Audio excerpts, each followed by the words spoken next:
un Santiago bastante tranquilo, que no estuvo así ayer en el día de ayer, en el domingo, porque un sismo de 5,6 grados en la escala abierta de Richter sacudió el noreste de Santiago, la capital de Chile, sin que se hayan informado daños importantes o víctimas, según el informe del Centro Sismológico Nacional de Chile. El movimiento, que se sintió fuertemente a las 13 horas con 11 minutos hora local, se produjo unos 15 kilómetros al noreste del balneario de esquí Farellones, situados unos 50 kilómetros al norte de la capital de Santiago y a unos 114 kilómetros de profundidad. Chile, recordemos, está localizado en la zona suroriental del llamado Cinturón de Fuego del Pacífico, la zona más sísmica del mundo, y sufre cientos de pequeños movimientos telúricos a causa de la subducción de la placa de Nazca bajo la placa sudamericana. Justamente para recordar algunos de los hechos que han marcado la historia de Chile, en 1960 la región meridional chilena de Valdivia sufrió el terremoto más potente registrado en los tiempos modernos, de una magnitud de 9,6 grados en la escala de Richter, y causó la muerte de más de 1.600 personas. Y justamente para hablar de lo que fue este movimiento sísmico, tomamos contacto a esta hora con el profesor Sergio Barrientos, quien es director del Centro Sismológico Nacional de la Universidad de Chile. Buenos días, Sergio. Muchas gracias por este diálogo a esta hora con DNews. Muy buenos días. Muchas gracias, y parto consultándole justamente por las características del sismo que alarmó mucho a la población de ayer. Acá en Chile hay que contarle al resto de Latinoamérica que estamos muy acostumbrados a los temblores, a los sismos. Existe más o menos una cultura sísmica en nuestro país por las características naturales, pero ayer sí provocó alarma porque hubo bastante movimiento. ¿Cuáles fueron justamente las características de este temblor? Bueno, solamente como a manera de introducción, las zonas sismogénicas en la gran parte de Chile, no en todos lugares, se pueden dividir en tres, yo diría que son los principales. Una zona es que es la zona de contacto entre la placa de Nazca y la placa sudamericana, y después hay sismicidad al interior de la placa de Nazca y hay sismicidad al interior de la placa sudamericana. El temblor que ocurrió ayer, de magnitud 5,6, ocurre al interior de la placa que subducta, al interior de la placa de Nazca, y ocurre a del orden de un poco más de 110 kilómetros de profundidad. Prácticamente bajo la ciudad de Santiago, porque digamos la distancia de epicentral son del orden de los 40 kilómetros, pero considerando los 110 kilómetros de profundidad, hace que esté prácticamente bajo Santiago. Cuando se genera un sismo, se generan varios tipos de ondas, y entre ellas, para este tipo de temblores más profundos, hay dos que se caracterizan especialmente, que son las ondas P y las ondas S. Inicialmente, las ondas P son las que viajan más rápido, así que llegan antes al observador, son de un poco de menor amplitud. Así es que mucha gente algunas veces las confunde con ruido, y luego, más tarde, llegan las ondas S al observador, y esas ondas S tienen mayor amplitud y se siente un poco más fuerte. Así que alguna gente incluso describe como primero sentir un ruido y después vino el temblor. Y en realidad se trata de dos aspectos de la propagación de ondas en el interior de la Tierra. Luego del temblor ocurrido en el día de ayer, el día domingo, acá en la tarde de Santiago de Chile, mucha gente habló en redes sociales de la falla de San Ramón, como vinculándola justamente con este movimiento. Posteriormente salieron algunos expertos a aclarar que no tenía ninguna relación, pero le pregunto específicamente si nos puedes explicar en qué consiste o qué es lo que es la falla de San Ramón, que afecta a la capital de Chile, a Santiago, y si tuvo realmente alguna vinculación con este movimiento telúrico.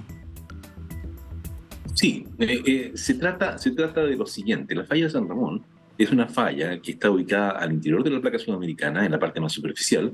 Yo diría que del orden de unos, desde la superficie, hasta unos 20 o un poco más kilómetros de profundidad, que se activa producto de la convergencia de la placa de Nazca. La placa de Nazca está penetrando bajo la placa sudamericana de esta manera, y los temblores de la falla de San Ramón ocurren aquí porque se deforma la placa sudamericana se deforma, y en esa deformación se crean las montañas, se crean los Andes, y una de los sectores de la placa sudamericana se deforma y se quiebra, generando esta falla de San Ramón.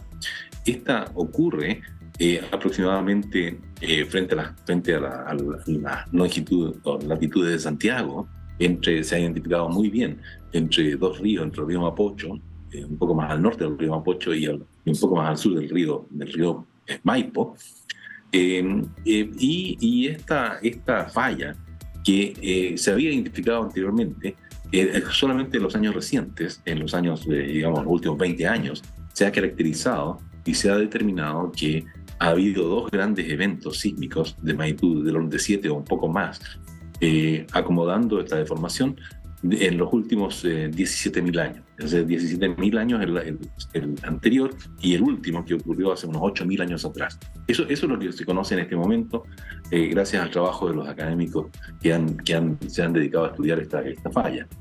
De modo que es un peligro, de modo que es una situación que, a pesar de que los periodos de recurrencia son tan largos, de todas maneras es una situación que afectaría eventualmente el sector oriente de la ciudad de Santiago.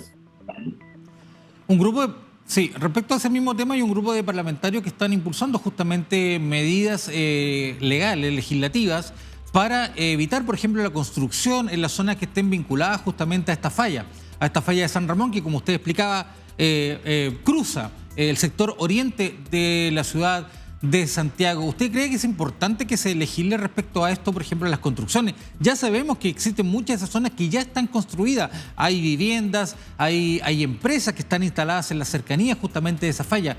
Pero ¿sería importante que se avanzara en una legislación que pudiera permitir o evitar justamente la construcción en esa zona? A mí no me cabe duda que este es un proceso de larga duración, en el sentido de que se ha identificado, yo digo, recientemente, en los últimos 20 años, se ha identificado este peligro, se ha identificado esta situación que uno tiene que abordarla, tiene que pensar cuál es la mejor manera de abordar que no ocurran desgracias, sobre todo fatalidades, sobre todo víctimas fatales, personas que sean afectadas por esta situación. ¿Y cuál será la mejor manera de hacerlo? Una de ellas es justamente como se ha hecho en otras partes del mundo, donde existen estas fallas superficiales. Intentar no construir o construir algunos elementos, o por ejemplo parques, jardines, en fin, donde la gente vaya a pasear, más que construir edificaciones, sobre todo de importantes como hospitales o infraestructura crítica, tratar de evitar construir tipo de edificaciones en la cercanía, porque la zona que más va a ser afectada es justamente la zona más cercana a la falla, si es que ésta se activa.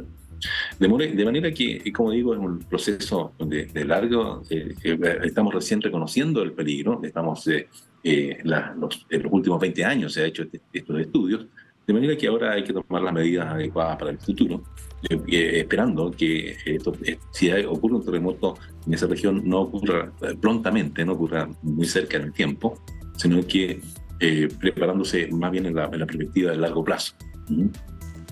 Profesor Sergio Barrientos, director del Centro Sismológico Nacional de la Universidad de Chile, justamente para conversar de lo ocurrido ayer, pero también de este importante tema que es la falla de San Ramón, que es un tema que ha preocupado a la sociedad capitalina en los últimos años porque se ha venido conversando y se ha venido analizando más sobre esta situación. Agradecemos este diálogo con DNews para conocer más de lo que ocurrió ayer y de lo que efectivamente puede ocurrir en cualquier momento, porque sabemos que no podemos predecir los movimientos telúricos. Así que muchas gracias por este diálogo y por la información. Muchas gracias a ustedes. Hasta luego.